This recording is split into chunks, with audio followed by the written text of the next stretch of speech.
ciclos que giram, eu vou aceitar. Deixo o vento me transformar, naturalizar, me deixar fluir.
Mas eu acredito que pra mãe de UTI, a gente fica até meio neurótica com algumas coisas.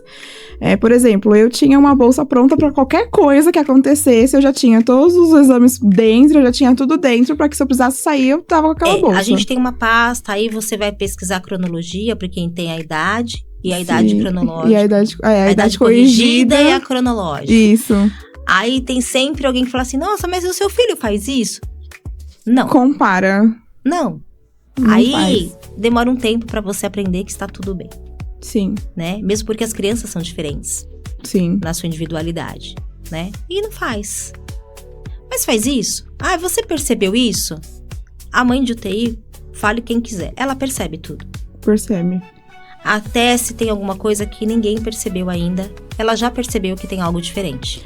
Quando a gente estava no hospital, acho que pra quem estiver assistindo conseguir entender um pouco, eu dei a luz no hospital onde você trabalhava. Sim.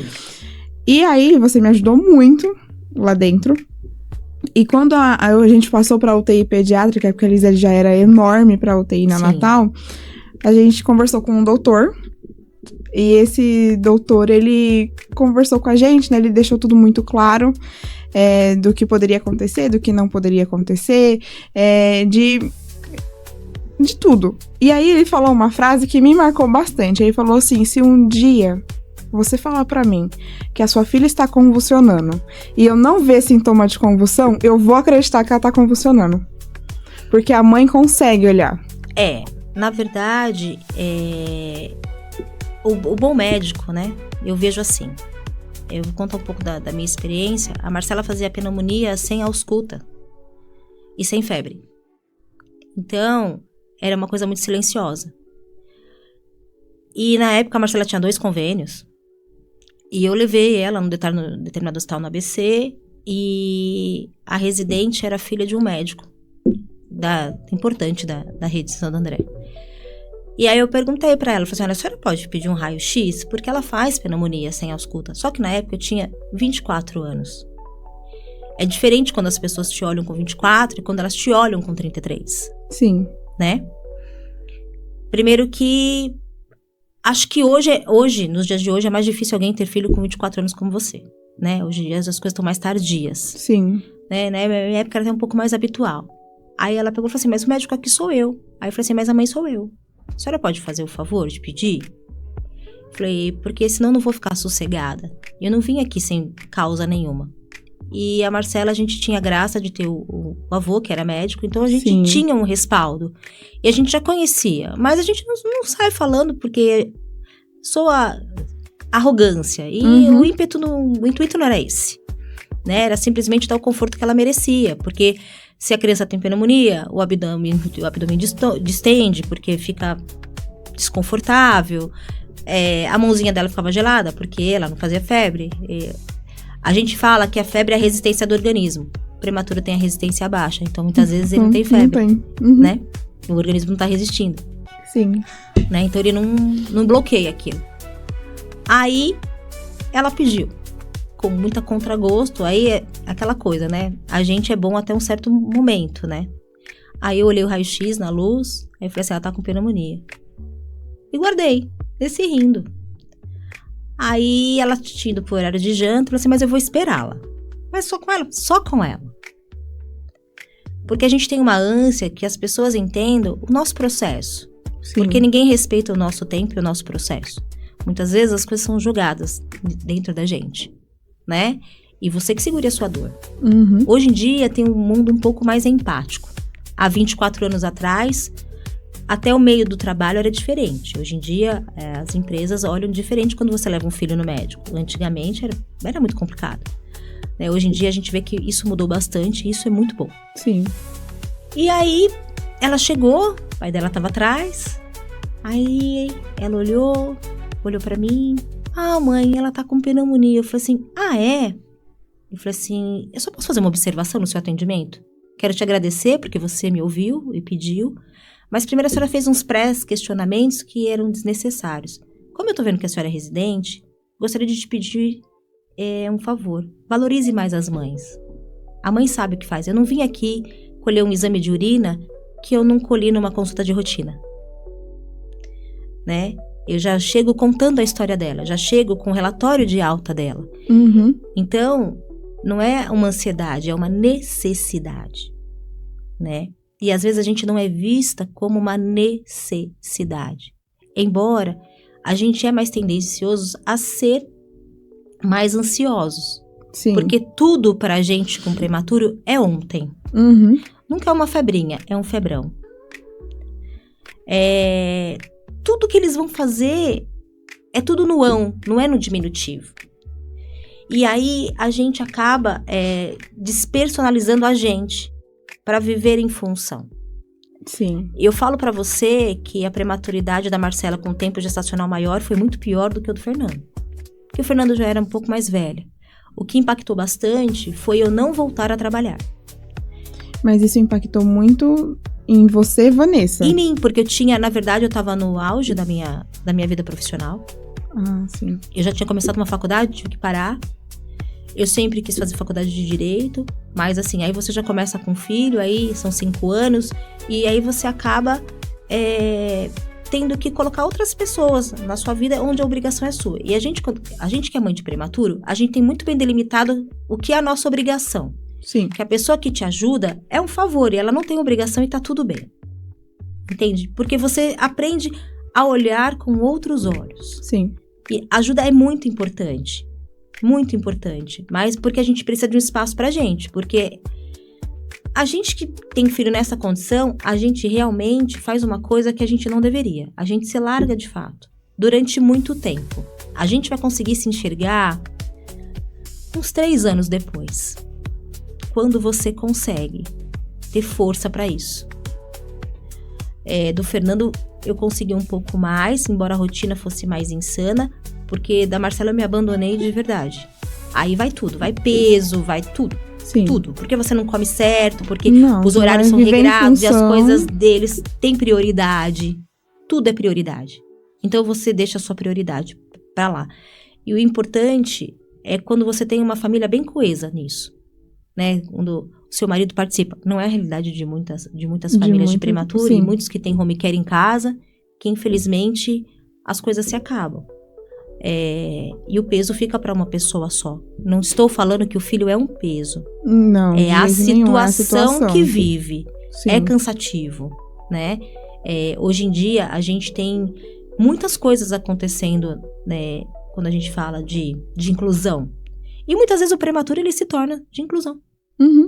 Porque ele vai ser uma criança que ele vai ter a idade corrigida até os 7 anos de idade. Então, isso vai impactar na escola. Você vai ter que ter uma visão toda. Então, com tudo isso, eu fiquei 10 anos fora do mercado de trabalho. O Fernando, ele fazia fisioterapia 4 vezes por semana. É muita coisa. É a semana inteira, praticamente. Sim. Então, assim, você perde tempo. Tanto é que quando eu fui fazer a fisioterapia dele, eu queria ter feito na ACD. Mas como eu moro no ABC, o médico falou pra mim assim, não vai, porque a fisioterapia começa a partir do momento que você coloca o seu filho dentro do carro. Então, a ACD era muito longe. Ah, sim. Né? Aí eu tive que voltar a dirigir, que eu não dirigia. E aí, Porque agora ele precisava mesmo de mim. Então eu tinha que dar conta. Ele começou a fazer fisioterapia há quanto tempo? Eu, como meu sogro era neurologista, eu levei para um colega médico avaliar. Aí já viu que tinha reflexo, reconhecia cor, já tinha presença de tronco. Aí você começa todo esse quadro quando ele começa a estar posturado. No caso dele, entendi. tá? Sim. Ele começa, no caso dele, eu podia esperar um pouco mais. Aí, como ele foi pro andador, que muitas pessoas não gostam de andador, e tem alguns que defendem que não colocam, mas aí cada um dentro do seu. Sim. Aí eu já vi que ele pisava na ponta do pé. E aí que já poderia ser outras coisas. Entendi. Né? E aí resistência à alimentação, algumas coisas com resistência. Sim. Inclusive, essa semana eu brinquei com ele, que eu falei, nossa, tá comendo estrogonofe agora. Então. Então, o palatável deles é bem diferente, Sim. né? E aí você vai pesquisando outras coisas e aí as coisas vão se abrindo e vão saindo os diagnósticos de tudo isso, né? E aí o Fernando começou com 1 ano e 10 meses. Aí foi tudo muito insano, né? Aí começa... Não precisou fazer fono. Que bom. Eu sei que hoje é 0 tela, mas o meu filho na época, pra falar e verbalizar, eu gostava muito do cocoricó. Tinha tempo limitado pra aquilo. E aí foi soltando. Eu nunca admiti que falasse errado, porque eu não acho bonito criança falando errado. Podem falar o que quiser, mas eu acho que tem que falar certo. É lógico que tem a forma que você corrige, né? Você não vai expor. Eu, como não gosto de ser exposta, não ia expor meu filho. Sim. Então, sempre foi tudo com muito cuidado. Então, ele ia fazer fisioterapia, hidroterapia. Aí você briga na fisioterapia porque te proíbem de entrar. E é um direito adquirido dele, porque ele é menor. Aí você vê que não estão fazendo. Uma pessoa que atende 2 crianças de 2 anos não atende nenhuma. Não atende nenhuma. Né? Então, aí acontece várias coisas dentro desse meio. Mas aí ele foi andar e hoje ele tem uma limitação, né, no membro inferior esquerdo, ele puxa o pé esquerdo. Tudo que a gente podia fazer, a gente fez, né? Aí veio a pandemia, deu uma largada em tudo, porque não tinha como. Aí a fase do estirão deu aquela engordada. Sim. Mas assim, aí você começa a fazer ele lidar que ele vai ter uma certa limitação e que aquilo é necessário. Hoje ele só faz terapia, vai voltar para fisioterapia agora, porque ele vai começar a se sentir diferente pela própria limitação e as pessoas a gente sabe que às vezes não são legais. E eu não posso estar 100% do dia com ele, porque também não é saudável, ele tem que seguir a vida dele, né? Sim. Aí quando ele tinha 10 anos de idade, meu sogro já havia falecido, aí eu precisei voltar a trabalhar. Era uma questão de necessidade. Aí eu voltei pro mercado de trabalho, 10 anos depois. E aí, você se sentiu atrasada ou deslocada? Eu me senti que eu tava abandonando ele, né? Nasce uma mãe, nasce uma culpa. Eu já sempre disse isso, nasce uma mãe, nasce uma culpa. Quando você chegou em casa, teve algum baque de... Nossa, agora eu tenho que cuidar, mas eu também tenho a Thalita mulher pra ser mulher, a Thalita mãe. Teve esse baque? Logo que ele chegou, foi aquele período, assim, de tensão, porque, não sei se aconteceu isso com você, mas ele tava todo monitorado. De repente, eles arrancam todos os fios e falam, toma, filho! E aí você fala, opa, o que eu vou fazer com essa criança? Cadê o aparelhinho aqui, que apita? Eu comprei o oxímetro, o termômetro de 3 em 3 horas, eu medi a saturação Então. e febre. Porque, assim, você tá acostumado a olhar na tela pra saber como que tá a criança. De repente, eles te dão... Olha, não sei se isso foi bom ou foi ruim, mas assim, no dia que ele teve alta, me ensinaram a fazer massagem cardíaca. Eu falei, meu Deus, como assim, né? Como eu vou fazer uma massagem bebê? cardíaca? Então, é uma tensão quando chega, né? Até o momento, depois que, sei lá, acho que foi uma semana aquela tensão da chegada, de, né, acostumar com a criança em casa. O Edu tinha uma questão que, por algum tempo, perdurou, que ele não tinha voz. Porque ele ficou muito tempo com tubo. Com tubo. Então, ele chorava e a gente não ouvia. Demorou pra gente ouvir o choro dele. E aí, aquela tensão de, se ele chorar à noite, o que a gente faz? Então, a gente ficava meio que revezando o plantão noturno pra ficar olhando pra cara dele. Vocês ficaram acordados. Ficamos acordados, não tinha opção, né? Depois a gente aprendeu a ouvir, assim, tanto que até hoje meu sono é muito leve, porque eu aprendi a ouvir aquele... E aí, Aí falou, você já "Putz, tem que sabe." pegar ele, exato. Ele fez exames até 1 ano E e não- nunca teve refluxo. Nossa, graças a Então, Deus. é uma criança diferente. Ele é diferenciado. Ele foi contra tudo e todos ali. E aí, passado esse período, aí eu entrei num período... até essa hora eu não parei pra pensar em nada mesmo. Então, foi aqueles 3 meses de UTI, eu não pensei em nada, aquele tempo de chegar em casa, uma semaninha em casa. Depois, parece que veio tudo junto. Sabe quando você abre a caixa de e-mail que vem 80? Foi tipo isso. Então, aí veio tudo junto assim de, nossa, quem que eu sou? O que eu sou daqui pra frente? Cadê a Thalita, né? Porque eu fiquei ali 3 meses de mãe de UTI, então esqueci quem eu era, como era Sim. meu nome. Eu era mãe do Dudu, Era a mãe do Dudu. Né? É, porque lá é... mãezinha. Mãezinha. O bebê, lá, eu peguei muita intimidade com as meninas, né? Então elas falam assim, vem ama de leite. Pois é. Porque elas ficavam mais com a minha filha do Você que perde a tua identidade, né? Então, até aquele momento eu tava ali naquele papel, né? E aí, quando, né, eu caí em mim ali, de, puxa, agora minha vida é diferente. Aí foi um baque e eu conto isso e as pessoas pensam que eu sou doida e talvez eu seja mesmo. Mas o fato é, eu senti muita falta de trabalhar, né, nessa hora. Acho que a gente pode compartilhar um pouco da loucura. Então, eu senti muita falta do meu trabalho porque, primeiro, eu sempre gostei muito e gosto muito de trabalhar. Pra mim, trabalhar, assim, me faz chegar mais perto de quem eu sou. Eu acho que meu trabalho é muito a minha identidade. E ali, eu acho que eu vi no trabalho esse resgate, né? Porque eu acho que o trabalho da gente, eu falo muito isso para os meus clientes, quando você ama o que você faz, quando você se sente bem ali naquilo que você faz, o teu trabalho, ele é aquilo que só você consegue ser. Quando você tá em outros lugares, né, você tá ali junto, tal, mas o trabalho não é a tua individualidade. Sim, é meio que completa, né, o seu dia, preenche o dia. Exato, é aquilo que é só você, né? Sim. E então, naquele momento, quando eu comecei a sentir saudade de mim mesma, falta de quem eu sou. Mas cadê a Thalita? E aí eu tive vontade de voltar ao trabalho e eu não podia, né? Naquela época não 3 existia, meses, né? Uma semaninha assim em casa.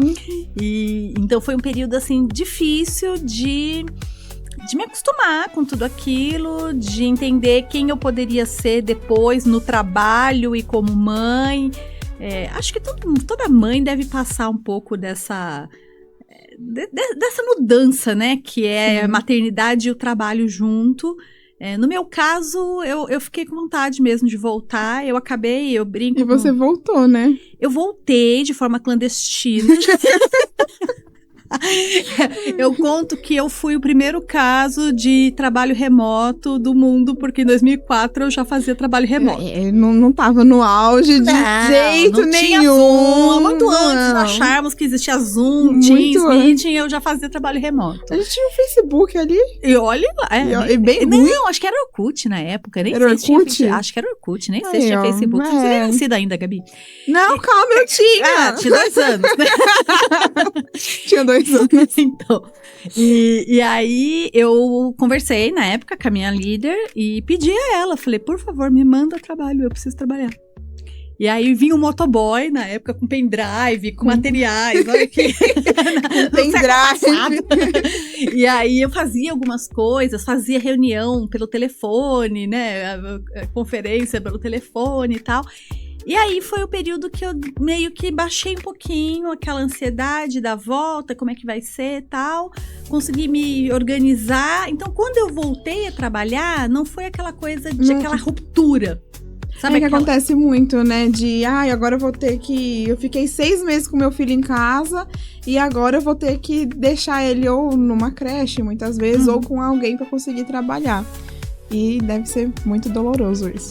Assim, na época, eu precisava muito voltar, sabe? E aí eu lembro que o médico falou assim, ele não pode ir pra creche. E eu falei, então, o que ele pode? Me fala aí, porque... Não... Aí eu cheguei em casa, o Emerson falou, o que o médico falou? Eu falei, ele falou que alguém precisa pedir demissão e não sou eu. E aí a gente acabou arrumando uma enfermeira que cuidou dele até os 5 anos. Nossa, que bom! E foi ótimo, assim, foi um período de tranquilidade, né? Porque Sim. ele ficou em casa, a gente pôde deixar em casa e tínhamos essa tranquilidade dela. Ela praticamente ficava na minha casa a semana inteira. E aí foi um ano, assim, que eu voltei sedenta por trabalho, trabalhei muito. Trabalhei muito esse ano. Mas eu acho que cada um tem o seu jeito, assim, não tem certo e errado, né? Às vezes, você sabe que por um tempo, eu contava essa história e eu acho que eu era mal interpretada, assim, por muitas mães, de tipo, como assim? Né? Queria deixar... Também, eu acho que agora o pessoal tá vendo de um outro jeito a parte da maternidade, a parte da mulher, né? Dentro da UTI, a gente fica muito cansada. Muito. Sim. Aí você fica lá, fico o dia inteiro sentada. Gente, aqueles barulhos na cabeça que eu dormia com aquele pipi. E não é só o cansaço físico, né? É o cansaço mental, emocional. Emocional. Então, assim, era o que meu marido falava assim, poxa, a gente tem um dia bom e 5 ruins. Então, era muito complicado. Até que teve um dia que eu fiquei gripada. E eu não pude ver minha filha durante 4 dias. Puxa. Só que aí eu entendi, eu falei assim, poxa, eu fico me cobrando tanto de não, eu tenho que ser a mãe que fica aqui 24 horas. E se eu não tiver inteira, quem vai cuidar da minha filha? Gabi, é tão difícil chegar nessa conclusão, né? Porque é difícil. Eu acho que isso é um ponto que eu acho que as mães precisam Precisa. Repensar, fazer igual naturalizar, né? Versão 2.0. Porque essa coisa de que, eu como mãe me largo pra trás para cuidar do meu filho. Hoje eu li uma frase que eu achei maravilhosa, que estava escrito assim, você precisa ser melhor pra você para ser melhor pro seu filho. Sim. Né? Então essa coisa de que, a mamãe com o avental todo sujo de ovo, não sei o que. Honestamente, eu acho que essa mãe... Ela era uma mãe lá atrás, ela era, né, podia ser feliz lá atrás, mas hoje a gente precisa repensar essa coisa de eu me abandono em prol do meu filho. Será que teu filho quer isso pra você? Exatamente. E às vezes o Lion olhava pra mim e falou assim, você não quer fazer a sobrancelha? Aí teve um dia que eu respondi pra ele, falei assim, caramba, eu não tô fazendo nem a minha, que ele falou assim, faz a sua e faz a minha, né, porque se ele fizer no barbeiro, tem treta em casa, que eu não gosto. Aí eu falei assim, caramba, eu não tô fazendo nem a minha, você quer que eu faça a sua? Aí ele falou assim, não é isso que eu tô falando. Faz a sua. Faz, pelo amor de Deus, faz a sua. E eu acho que são pequenas coisas, né, pequenos cuidados. E que a gente precisa, como mãe, independente, assim, claro que, né, a situação extrema da UTI, né, sim, tem um estresse, mas mesmo que, eu vejo muitas mães, assim, que pensam, não, mas eu vou comprar um negócio pro meu filho, não vou comprar pra mim, eu vou fazer pra ele, não vou fazer pra mim. Será que esse é um bom equilíbrio? Eu acho que não, não é um bom equilíbrio. E chegou um tempo na UTI que, por tanto tempo lá dentro, né, eu acabei pegando essa amizade. Tinha uma enfermeira que eu gostava muito dela, uma técnica. E aí eu falava assim pro meu marido, falei assim, hoje eu tô muito cansada. É plantão da Renatinha. Ela vai cuidar da Liz melhor que eu, porque ela é formada pra isso. Falei assim, eu vou mandar mensagem. E eu mandava mensagem, eu tinha o WhatsApp delas. Aí eu falava assim, Renatinha... Então, você viu a vantagem de ser essa época? Porque não tinha, né? Não tinha. E vira e mexe, eu recebi algumas fotos. Então, outra vantagem. Outra vantagem. Isso foi muito bom, viu? Porque eu tenho muitas fotos da UTI. E aí eu comecei a entender que, poxa, se eu tô tão exausta... O que vai adiantar eu ficar lá, exausta, com dor de cabeça, sofrendo? E outra, passa assim pra criança, quando você não está bem, passa pro bebê. Eu falei assim, eu não vou, hoje eu não vou. Doeu muito tomar esse posicionamento? Doeu. Mas depois que foi passando o tempo, eu comecei a entender. E graças a Deus lá me acolheram muito bem com isso. Então eu acho que não. Eu acho que tem que ter um equilíbrio. É lógico que tem um período que eu não consegui. E você fica no extremo da UTI. Mas tem que ter um equilíbrio, sabe? Eu preciso me cuidar pra conseguir cuidar bem. É mais ou menos o mandamento. Como você vai amar o próximo se você não ama a si mesmo? Exato.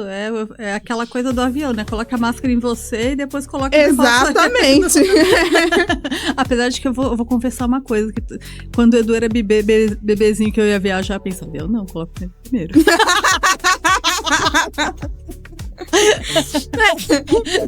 Seu marido colocava nele? Até hoje, coloca muito nele. Então tá tudo certo. O fato é que não tem certo e não tem errado, né? Eu acho que maternidade, de novo, é aprendizado, é escola. Então, Sim, né, não o tem tempo certo, inteiro. não tem errado. Mas quanto mais a gente entende que esse equilíbrio de estar bem para ser bom para o outro é importante, mais a gente consegue se divertir na maternidade. Sim, Né? porque a gente senão é muito legal. Carga, né? Vira um monstro. Vira um peso. Vira um peso. E aí, pra que você quer ter filho pra ter um peso? Eu vou ser muito sincera. É lógico que lidar com luto não é fácil. E assim, vem umas revoltinhas assim na mãe, Claro. né? E aí eu comecei a bloquear pessoas, status das pessoas, porque eu via falando que, nossa, eu não aguentava mais, meu Deus, eu preciso do meu outro eu e não sei o que lá, porque o filho tava sendo um peso. Você quer saber? Sim. Eu não tenho nada Não com a vida preciso- dela, Não preciso ler isso. eu não preciso ler isso. Bloqueei os status, não vejo mais status de certas Ótimo. pessoas pra não me atingir. Porque eu acho que tem muito disso, de a pessoa talvez não saber dar uma equilibrada e acabar a maternidade sendo um peso. Sim, e assim, parece que isso vende, né, bem. Vende muito bem. Porque eu vejo muito esses perfis assim, né, de ai, mãe, não sei o que, ai, eu na minha pele de mãe aqui sofrendo. não sei o quê. Aham. E eu falo, nossa, é antigo esse negócio, né? Eu acho um pouco moderno, assim. Eu sei que eu já sou velha, mas eu acho que a gente pode repensar a maternidade de um jeito mais leve, mais... É claro, tem situações e situações, Sim. né? Tem momentos que não dá pra ser tão leve assim, mas eu acho que a gente não precisa vender esse peso o Não. tempo todo, né? Eu vi esses dias no Instagram mesmo, falou assim, E nossa, se você que passou por tudo que você passou tá pensando desse jeito, eu não aceito mais esse peso de ninguém. Olha, eu falei sobre a questão da sensibilidade, né? Eu sempre fui uma pessoa que soprou, chorou. Soprou, chorou. não podemos falar muito então, de coisas muito delicadas aqui hoje. Não podemos. Hoje podemos, porque hoje eu já estou muito bem terapeutizada. Ah, então maravilha. Mas eu era uma pessoa muito sensível, né? Levava aquilo tudo pro pessoal, aquela coisa. Mas por quê? Quando a gente se doa demais pra fora, a gente deixa até de se conhecer, né? E foi isso que eu vivi. Me doava tanto que eu deixei de me conhecer, eu deixei de me cuidar. Eu vivia para o outro. E isso eu sempre falo para as minhas clientes. Viver para o outro é se anular diante da vida, diante da sua vida. Né? Você deixa de ser a protagonista da sua história e começa a viver algo que... uma vez uma moça até falou para mim, uma terapeuta, falou, você está ajudando quem não está pedindo para ser ajudada. Então, essa fala, ela ficou fixada em mim de uma forma que eu fiquei refletindo sobre aquilo e eu falei, de fato. Então, agora chegou o momento de eu olhar para mim. E quando eu olhei pra mim, tava uma bagunça. Então, vamos lá. Eu fui arrumando uma coisa. Primeiro ponto era entender o porquê que eu só olhava pra fora. O porquê que eu, ao invés de me cuidar, eu só queria cuidar do outro o tempo inteiro. E isso não deixava de ser uma ferida, né? As questões, as feridas emocionais. É aquilo que eu falo. A vontade, talvez, de ser vista e de ser querida me fazia só olhar para o outro e não olhar pra mim. E aí, chegou um momento que eu falei, não, agora chega. Agora vamos sentar aqui, vamos ver essa baguncinha e vamos organizar. E aí foi o momento que eu comecei a fazer terapia, né? Foi nos meus processos terapêuticos. E aí eu fui entendendo que eu já trabalhava com estética, né? Nesse processo também conheci uma mentora maravilhosa. E uma das coisas que ela me falou você é o seu produto. Como alguém que estava, como eu, que estava largada, literalmente, e quando eu falo largada, é aquela pessoa que olha pra tudo, menos pra si. Porque se eu tô me doando demais pra fora, que tempo vai sobrar? Aí eu comecei a entender essa parte de aquilo que está dentro de mim está refletindo aqui fora. Então eu preciso organizar por dentro para que por fora fique um pouco melhor, né? Sim. Então, mas assim... A parte emocional, eu sempre falo que ela é muito trabalhosa. Então, às vezes, o mexer por fora começa também a organizar por dentro. Verdade. E foi isso que eu fiz. Eu fui mudando a forma como eu me vestia, eu fui cuidando mais de mim, eu tô trabalhando com estética, mas eu não vou ser casa de ferreira, espeto de pau, coisa nenhuma. Aqui vai ser, de fato, faça o que eu digo e faça o que eu faço. Legal. Eu vou fazer e eu vou mostrar que isso traz resultado não só para a pele, mas para sua autoconfiança, para sua segurança. Eu tenho cicatriz de acne, né? Mas quando eu comecei mais firme com a estética, as minhas cicatrizes eram muito mais visíveis. E eu peguei firme para consertar, para deixar minha pele mais bonita, para me sentir bem. Era aquele desafio com o espelho. Um dia você olha, ai, que maravilhosa que eu estou. No outro dia, ô derrota. Mas nisso eu fui aprendendo que a gente tem as nossas oscilações, mas que a estética seria um ponto essencial para que eu chegasse no equilíbrio que eu queria. Entendi. Então você acabou usando a estética para também consertar o emocional.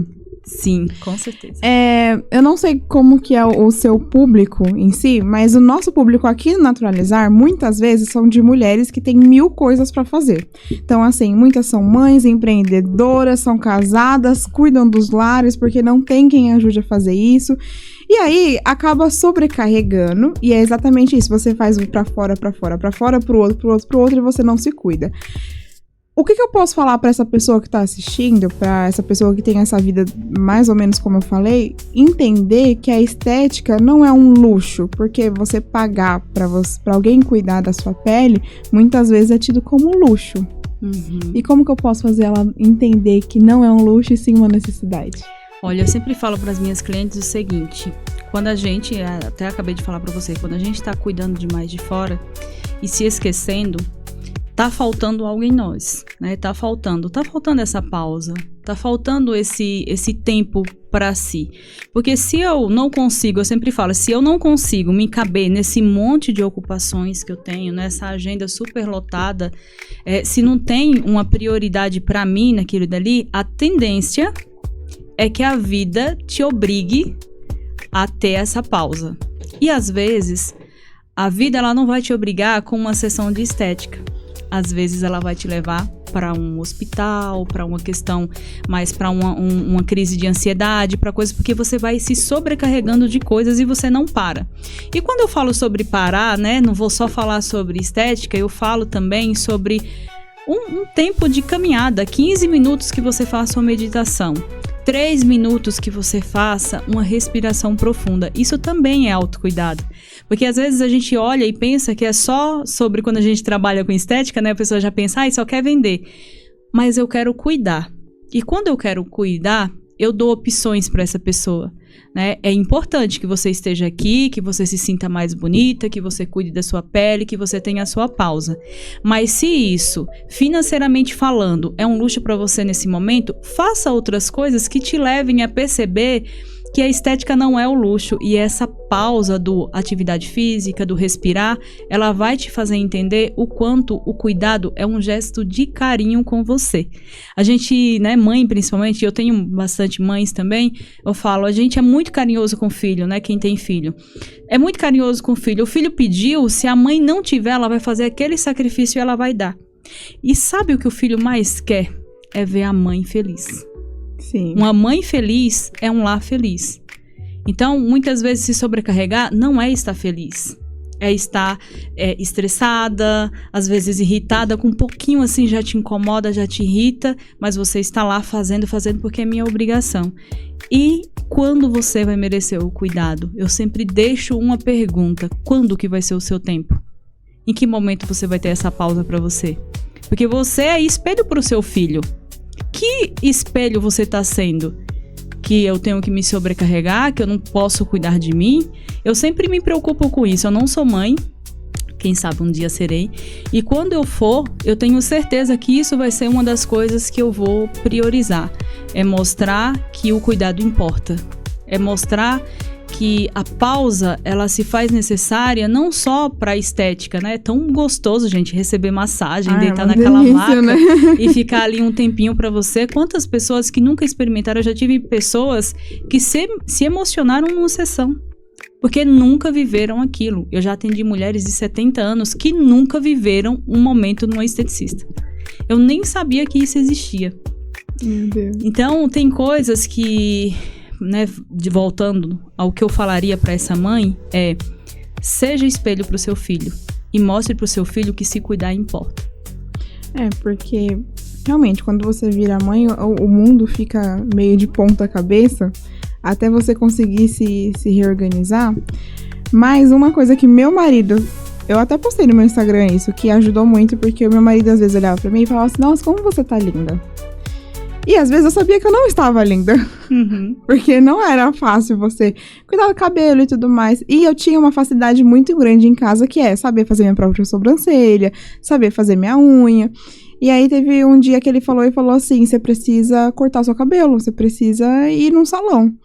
Aí eu falei, será? Ele falou assim, faz o seguinte, já que você vai pro hospital, eu tinha uma pausa lá, né? Ele falou assim, pega esse tempo, que vai ter uma pausa, e vai no salão. Corta o cabelo. Foi a primeira vez que eu cortei o cabelo nesse meio tempo, né? E aí eu fui cortar o cabelo. Nossa, na hora que eu voltei pro hospital, todo mundo percebeu, né? Porque a mãe saiu de lá toda desleixada, aí volta toda arrumada. E todo mundo, nossa, Gabi, como que você tá linda? Aquilo lá me deixou tão feliz, porque eu tive... foi o quê? 40 minutos, que a almoço foi super rápido.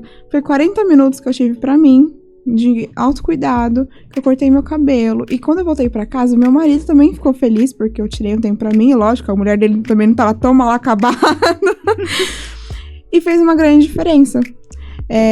Então, eu consegui perceber que eu falei assim, poxa, eu preciso me cuidar. Como que eu vou estar bem pro meu filho se eu não estou bem comigo mesma?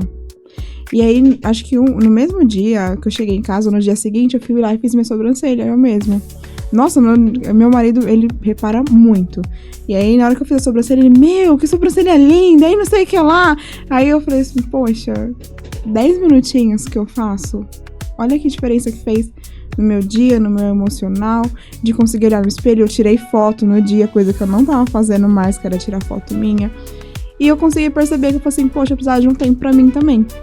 Então, eu acho que fazer as pessoas perceberem que ela precisa de um tempo pra ela também, e que isso não é luxo, é uma necessidade, é uma coisa que a gente ainda precisa trabalhar pra ir convencendo aos poucos, né? Eu sempre falo que o sentir importa, né? O sentir é mais importante do que o falar. E você sentiu o quanto aquilo fez diferença. E hoje, quando a gente sente, a gente internaliza. Não, realmente, isso não é futilidade, isso não é só uma vaidade, né? Isso é bem-estar. Isso é uma pausa pra você.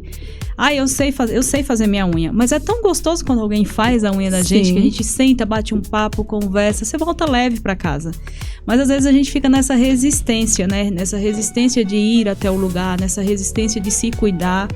E é sempre sobre cuidar da gente essa resistência. Nunca é sobre o outro. Porque pro outro a gente sempre tá ali de prontidão. Disponível. Por exemplo, seu marido, se ele falasse alguma coisa do cabelo, vai cortar o cabelo. Vai sim, não vai, corta o seu cabelo. Com certeza você falaria isso. Né? E são poucos os homens que fazem, né, dessa forma, que te motiva aí também. Às vezes a única motivação que você vai ter, de fato, é o seu espelho. Sim. E às vezes a gente espera que essa motivação venha de fora. E às vezes ela vai precisar nascer da gente mesmo, né? Porque ninguém vai te motivar a fazer o que você precisa fazer por você. Se você tem uma pessoa assim, você é privilegiada. Mas algumas pessoas não têm. E vai ser ela mesma que vai ter que tirar ali das entranhas, como eu falo. Eu sempre falo que a minha autoestima, ela foi construída tijolinho por tijolinho. Eu peguei ela da lama, né? Tanto que hoje o meu símbolo é a flor de lótus, exatamente por isso, que é florescer em um lugar que não é favorável. E eu fui lá e busquei e restaurei, e nessa coisa, né, quando você falou do externo, de chegar e as pessoas falarem, né, sobre, nossa, seu cabelo tá diferente, você tá bonita, isso manda uma mensagem pra gente, e isso faz a gente se sentir de fato melhor. Sim. E aí você começa a fazer mais e mais do que te faz melhor, né? Mas a tendência da gente é sempre cair pro lado do deixa pra depois. Né? Então a gente tem que estar sempre, a gente deve, né? Mulheres principalmente, prestem atenção quando vocês estiverem deixando de se cuidar. Porque isso não é saudável pra gente, isso não é. Eu falo que é um preço muito alto que a gente paga pelo autoabandono, muito alto. E aí eu vou entrar num assunto um pouco mais delicado, mais pessoal, e depois a gente volta pro network. Eu passei por um momento muito delicado recentemente, eu perdi a minha filha, e aí você entende essa dor também. Sim. E eu queria falar um pouquinho, a gente até começou, acho que, falar um pouco no outro podcast, não deixamos nada muito claro, só que hoje eu queria que você contasse a sua experiência de mãe. Sim. Você pode falar um pouquinho pra gente Com como toda foi? certeza. E hoje eu realmente me sinto muito mais preparada, acho que tranquila para poder falar sobre isso.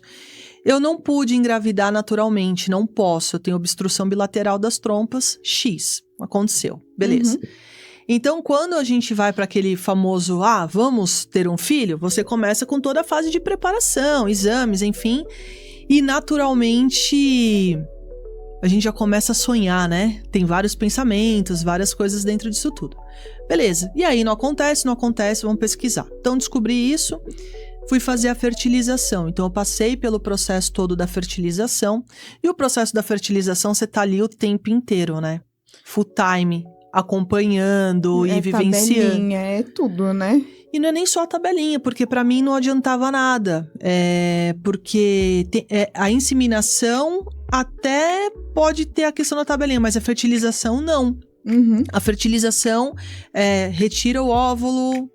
Entendi. Retira o esperma, faz a junta tudo fecundação. e devolve, né? Então você acompanha isso o tempo todo. O que eu fazia eram os ultrassons o tempo inteiro para ver a questão de ovulação, como é que estava, né? E os hormônios, né? A aplicação dos hormônios na barriga. Eu cheguei a tomar, acho que até 4 injeções por dia ali para poder fazer todo esse processo. No final já... É uma bomba hormonal Meu Deus, é uma surreal. bomba.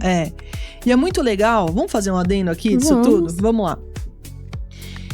É uma bomba hormonal e aquilo mexe com tudo, né? E eu tenho a tendência sempre a rir.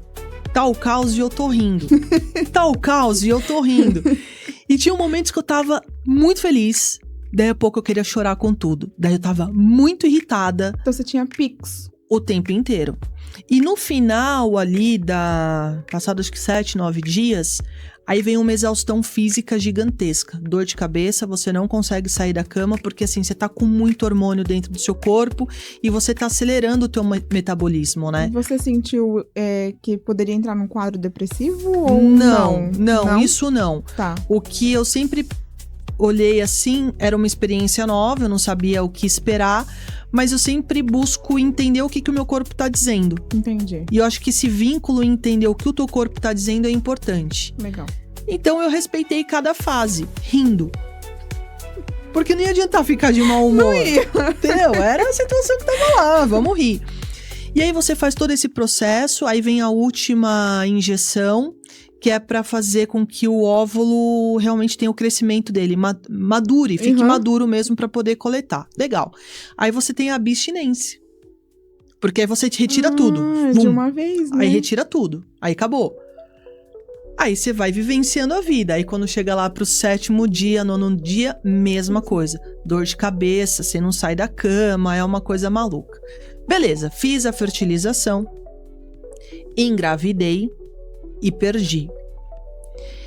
E quando eu perdi, eu sabia que eu tinha perdido, não era um mero sangramento, eu sabia que ali não havia a menor chance, né, Então a gente fez os exames e tal, e realmente eu havia perdido. Chegou a fazer uma curetagem? A curetagem não precisou, porque ainda não... Eles estavam bem pequenininhos, eram 2, né? Eram 2.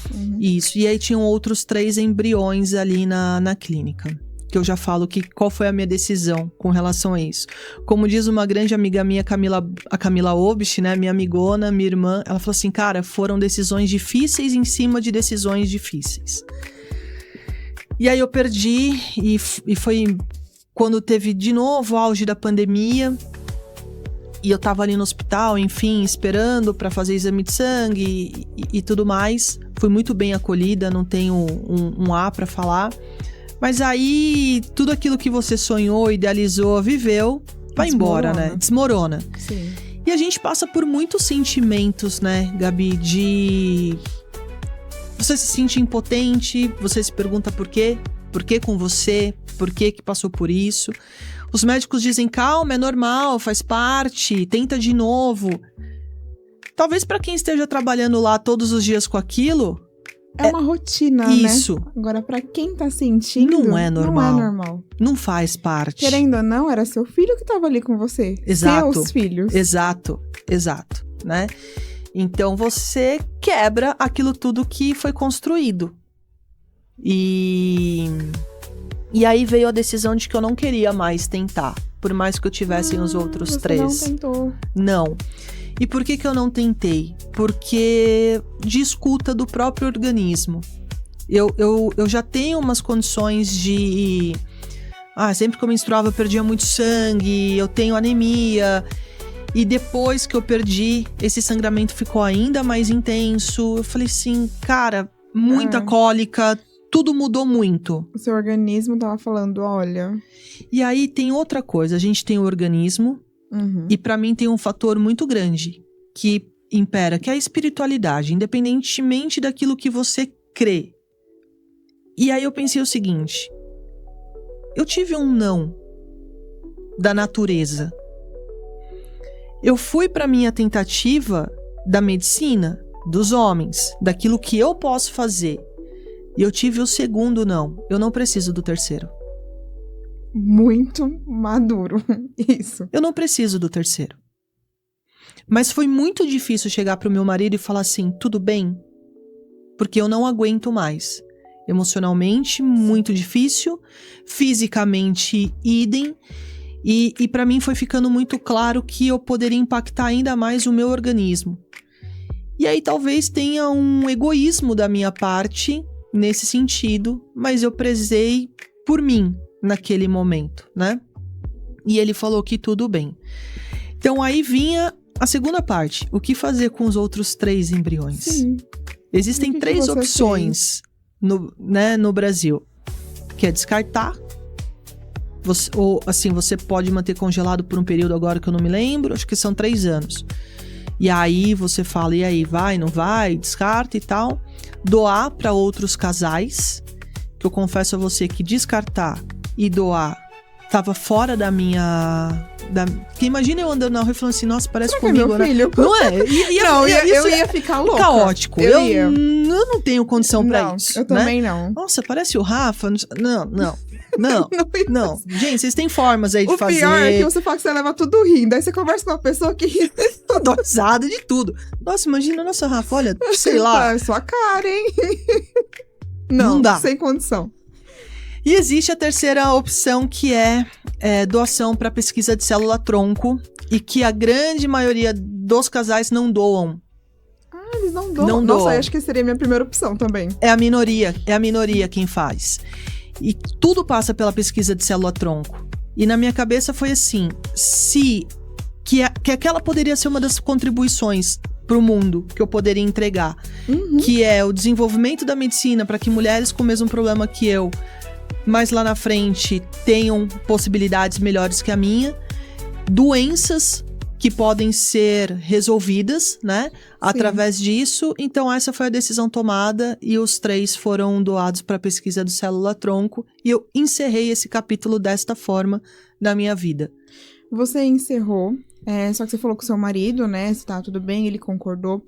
Só que, por ser um momento muito difícil, de muita dor... Sim, muita. Muita dor, tudo leva um tempo pra cicatrizar, pra se entender também, porque querendo ou não, são 2 pessoas diferentes, Sim, você e seu sim. marido.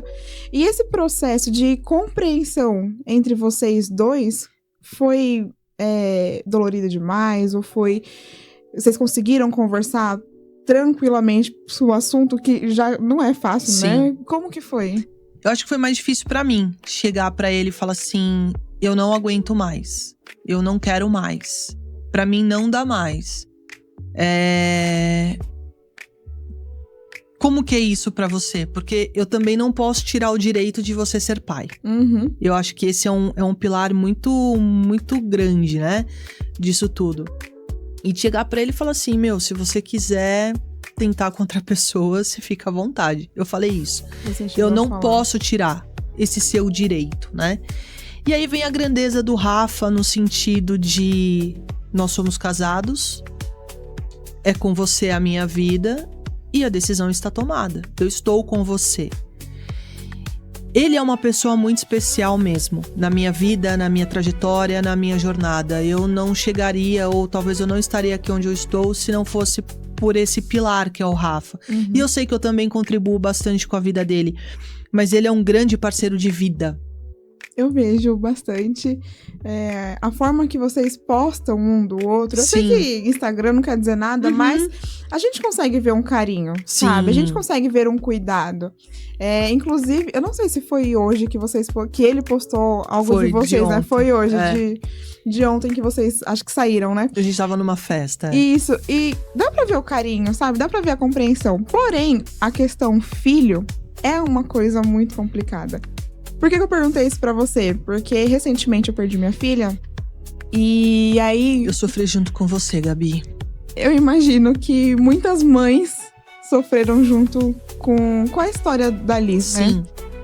Querendo ou não, desde o dia que eu fui internada, eu comecei a documentar um pouco mais, né?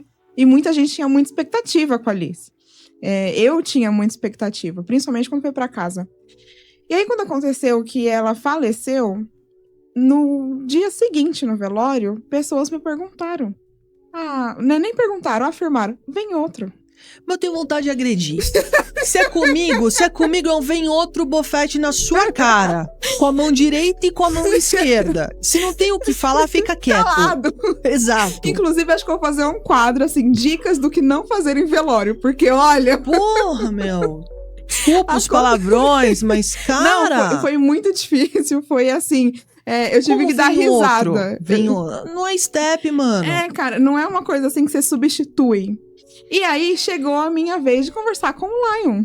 E o Lion conversar comigo. E aí, eu cheguei nele e falei assim, eu não sei o que eu quero. E o Lion sempre falou pra mim assim, como eu tenho um problema enorme com esse negócio de anticoncepcional, gente, eu detesto, não gosto. Sim. Tomo, porque preciso Sim. também, né? E aí ele falou, né? Falou assim, no dia que você não quiser mais, a gente senta, conversa e me prepara pra cirurgia. E tá tudo resolvido. Aí eu falei assim, legal. Aí ele veio conversar comigo, eu falei assim, eu não sei o que eu quero. A gente ficou um tempinho, assim, Sim. pra conseguir digerir também tudo, né? Mas, Gabi, tá tão recente. É muito recente. É muito recente. Fez 2 meses agora. Muito recente. É muito recente. E aí a gente decidiu o quê? A gente vai esperar um tempo, Claro. uns 2 anos. É bom que já até fica registrado para as pessoas pararem de me perguntar. Viu? É só daqui 2 anos. E se ela quiser, e se daqui 2 Exatamente. anos ela mudar de ideia, não é da sua conta. Pronto. Exato. Gostei. Eu ainda vou fazer um corte e vou colocar no É meu pra Instagram. pôr. Exato, tá feito. Usa o corte. Não é da sua conta. Pronto. E é exatamente isso. A gente optou por esperar pra Justo. ver. E lá na frente, pô, a gente tá bem psicologicamente, É isso. eu acho que é o principal, né? Vamos tentar. A gente não tá bem, a gente não quer, tudo bem também. É uma decisão que cabe somente a vocês. Exatamente. E não tem certo e nem errado. É de vocês essa decisão. Porque perder um filho, seja um embrião que estava lá, ou a Liz, que com 6 meses, ou tantos outros que acontecem, não é a ordem natural das Não. coisas. E eu falei assim num corte, depois que eu ouvi o meu corte, eu até fiquei um pouco de peso na consciência. Eu até sei qual corte que Que eu falei que meu pai tava muito doente, inclusive ele está gravando aqui. E aí eu falei assim, se Deus quisesse o levar, eu entenderia. Mas não é que eu quero que você morra, viu? Não quero. Ser líder, guiar as pessoas. Acho que minha maior paixão nem é a gastronomia em si, é ver as pessoas felizes. Literalmente, tanto nos drinks, que eu sou chefe, eu sou também mixologista, mas tanto eu quero ver as pessoas felizes, comerem mesmo, tá. Eu percebi no casamento, eu olhei Entendeu? uns 20 quilos. Não, mas isso aconteceu mesmo com a gente. Quando você me conheceu, eu tava com os meus 64, 65 quilos ali, magríssima. E uma das coisas que você mais pegou no pé desde o início foi em comida, pra eu começar a... Eu também sei, eu te conheci, você tava uns 15 dias sem comer, só no Monster. Só no energético. É bulimia, né? E aí você sempre pegava muito no meu pé, né? Pega até hoje, né? De almoçar, de jantar. Eu não tinha o hábito de jantar, eu ainda dou uma burlada às vezes na janta. Às vezes. Quase sempre. E você sempre pegou isso muito no meu pé, disso, de eu poder comer direito, né? E aí eu quero entrar num assunto mais delicado que foi da nossa vida, sobre a Alice. A gente passou por muita coisa com a Liz no hospital. E um determinado dia falaram sobre fazer a tráqueo na Liz. Não por problema respiratório, mas sim por uma facilidade de uma nova intubação, né? Sim. E eu lembro que você chegou em mim e falou assim, a gente não sabia se ela poderia se alimentar ou não via oral, a gente não tinha essa informação ainda. E você falou assim, poxa, mas ela não vai poder sentir o sabor das coisas, a gente vai tirar isso dela. Então eu acho que vem desde muito fundo essa sua parte com ver a pessoa feliz comendo, ver a pessoa sentindo realmente o sabor das coisas, né? É por causa que, assim, que nem tem o Danilo da Redditor, desculpa, Danilo, tô falando de você, mas eu vejo a mudança das pessoas antes de comer e depois que comem. É nítido, mas nítido. As pessoas estão estressadas, estão totalmente preocupadas. Depois que elas almoçam, nossa, você pode... Brincadeira, né? Mas pode cuspir, né, no prato da pessoa. A pessoa, nossa, não, mas eu tô satisfeito, comi tão bem. E é fato isso. Então, as pessoas mudam o humor depois que se alimentam, mudam o humor depois que bebem a sua cervejinha ou o seu drink. Porque, principalmente a alimentação, você tá lá, geralmente as pessoas não tomam café da manhã. Na rotina de CLT ou na rotina de eventos. Faz tempo que eu não sei o que é café da manhã direito. Mas depois que a pessoa almoça, a cabeça da pessoa muda, ela tá mais calma, ela tá mais serena. Isso envolve na psicologia também a alimentação, tanto a bebida quanto a alimentação, né? É por isso que você gosta de tomar sua cervejinha? Pra ficar... Depois do trabalho? Certamente. É por isso, então. Mas já que é um especial de Natal, e eu sei que você tá muito feliz hoje porque o Corinthians ganhou... Graças a Deus. A gente tem que falar de coisas muito boas também, né? A gente vai passar o Natal, né, a virada com a sua família, né? Sim. E dia 25 a gente vai lá na minha avózinha. Por sinal, eu vou lá amanhã, talvez. Você não vai na minha avó sem eu. Um abraço, tá vendo? Ciumenta. Você tá trabalhando comigo, você não vai não na minha avó. Essas datas comemorativas pra você, tem algum significado especial? Família. Principalmente Natal. Pra mim, Natal é muito família. Eu sempre fiz questão da minha filha Giovanna estar todo Natal comigo. Meu pai amava Natal também. Então eu sou muito parecido com ele. Minha mãe já falou, né? Uhum. Mas Natal pra mim sempre tem que estar com a família. Graças a Deus minha família mudou a cabeça, porque ia todo mundo passar separado esse ano. Mas todo mundo, acho que bateu a consciência natalina e... Graças a Deus. E todo mundo vai passar junto. Então, tipo assim, é muito importante. Meus irmãos, minhas irmãs, minha mãe, eu sou louco, apaixonado pela minha velha. Você, seus Achei pais... que você ia falar de mim. Seus pais, que eles fogem que nem o diabo da cruz pra ir no Natal. Não, mas eles vão. Eles vão, eles vão. Eles vão, beber sim. uma com a gente lá. Então, mas eu gosto de ver as pessoas, que nem, volta naquele caso da alimentação. Todo mundo vai levar um prato. Eu vejo aquela mesa repleta de comida, todo mundo se alimentando feliz. Então, pra mim, isso é gratificante, mas Natal pra mim é família. Não tem... Eu trabalhei uma vez Natal, que foi na virada, da meia-noite, né, de 24 para 25. Uhum. Cheguei na casa da minha irmã, trabalhando no litoral, a proposta era muito boa. Eu não podia negar. Uhum. Hoje em dia eu já negaria. Mas era muito boa e eu estaria muito cedo no dia 25 em casa. Mas pra mim eu chorei horrores. Depois da meia-noite, 3 horas da manhã, eu fiquei mal porque não tava com minha família. Mas 6 horas da manhã eu já tava na casa da Lori, batendo lá, dormi no sofá. O Ben acordou com o meu ronco e falou que era um urso que tava na sala. Tadinho. Ainda aterrorizou o menino. Você foi mais de Grinch pro Natal do que a parte boa do espírito natalino. Tem algo que você gostaria de deixar, assim, pra sua família mesmo, sabe? Eu sei que cada um passou um ano muito difícil. A gente não teve um ano fácil. Não, foi bem a Sandy teve um momento difícil dela esse ano. A família da Lori com o Marcelo também teve um momento muito difícil.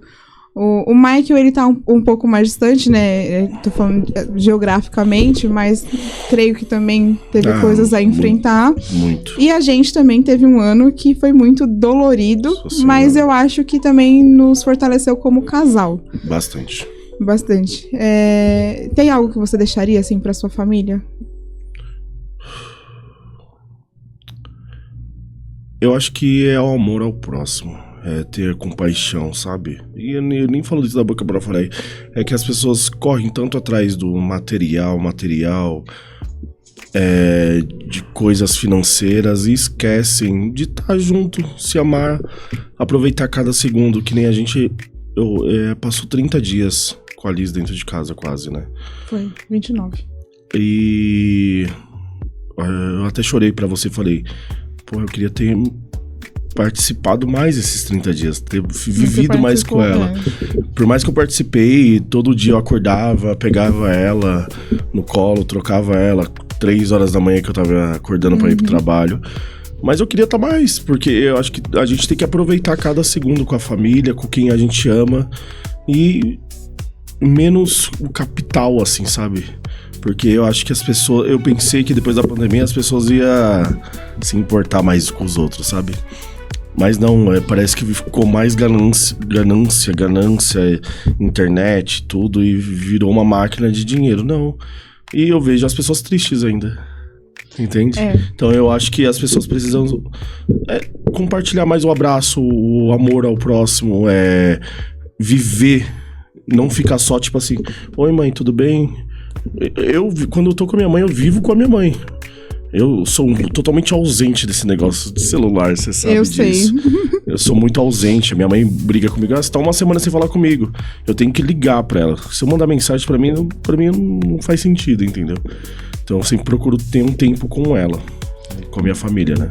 Então a sua mensagem é ter tempo, ter dedicação, é ter amor.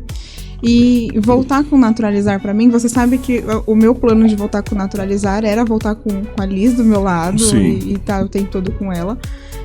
A gente já tinha essa volta programada, né? Mas com tudo que aconteceu, mesmo assim, eu quis voltar. Você foi uma das pessoas que mais me apoiou pra voltar. E você acha, qual que é a importância desse trabalho aqui? Que isso aqui é seu mundo. Isso aqui é o seu mundo. Que nem eu falei pra você, se você quiser, você monta um estúdio na nossa sala. Eu não me importo, eu quero ver você feliz. Então, a sua cara é isso. Sua cara é estar atrás da telinha, né?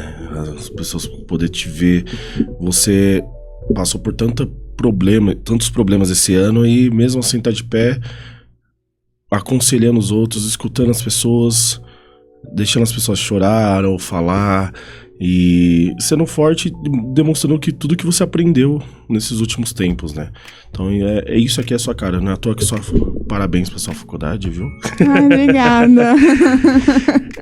E a sua área, marketing, a sua área é essa, comunicação, entendeu? Então, por isso que eu sempre vou te apoiar.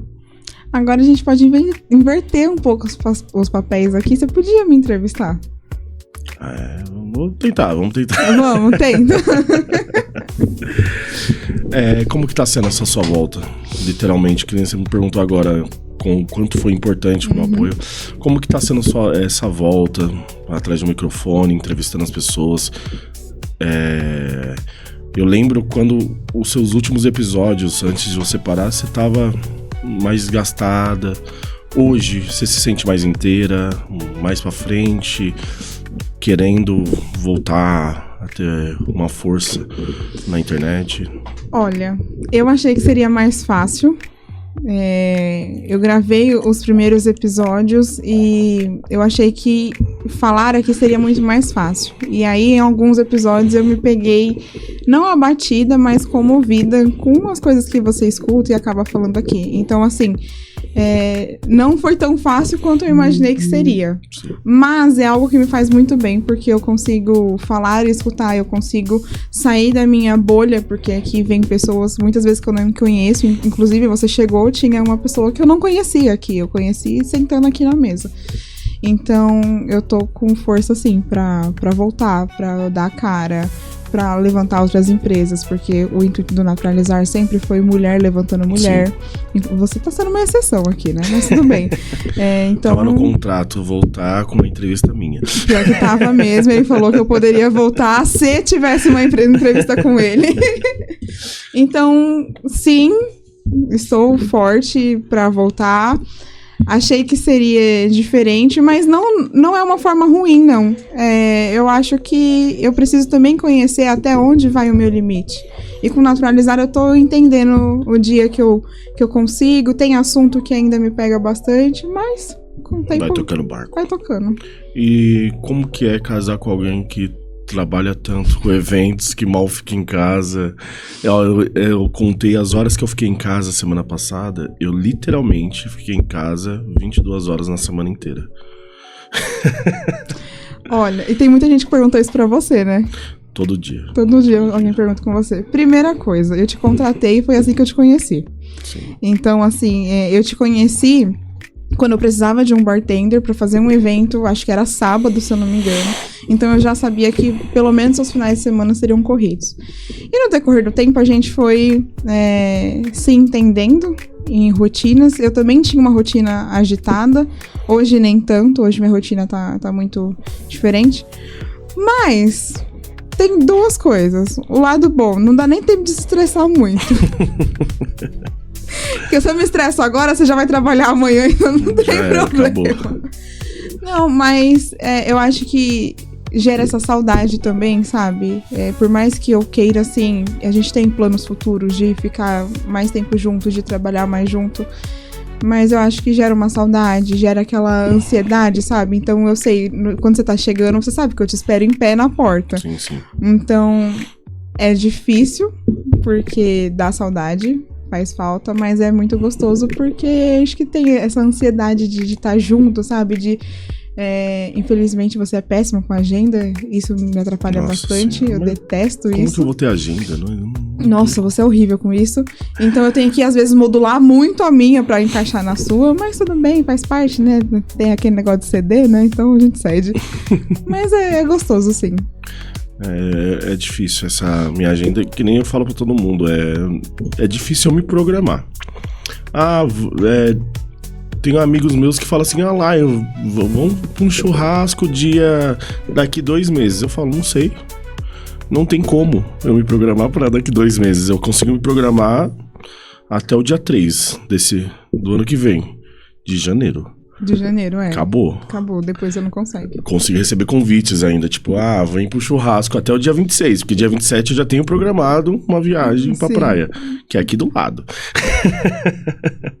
Mas antes disso, eu não consigo, que a agenda de eventos, assim, vamos supor, tem eventos marcados, eu tenho certos de eventos, dia 4 e dia 27. Desse meio tempo, os corporativos vão contratando. Então, assim... Tenho 2 eventos marcados, mas eu tenho certeza que até o final de janeiro eu vou ter feito uns 20.